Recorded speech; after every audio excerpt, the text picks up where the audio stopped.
મિત્રો, અમારા consulting session દરમિયાન ઘણા બધા ક્લાયન્ટ અમને પ્રશ્ન પૂછતા હોય છે કે અમારી પાસે જે એક્સ્ટ્રા ફંડ પડેલું છે એનું અમારે ક્યાં ઇન્વેસ્ટમેન્ટ કરવું જોઈએ.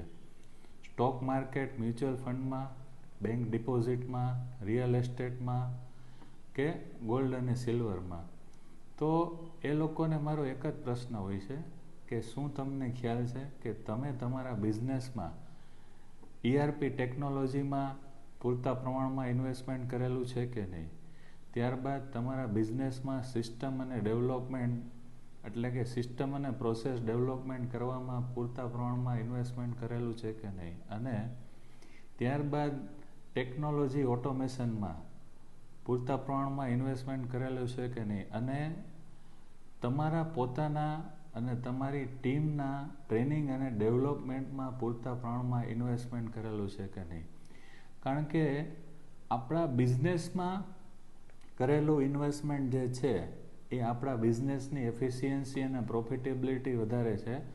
અને બિઝનેસમાં એટલે કે બિઝનેસના ગ્રોથ માટે જે ઇન્વેસ્ટમેન્ટ કરેલું છે એ જ આપણા માટે બેસ્ટ ઇન્વેસ્ટમેન્ટ છે કોઈ પણ બિઝનેસ ઓનર માટે. Thank you.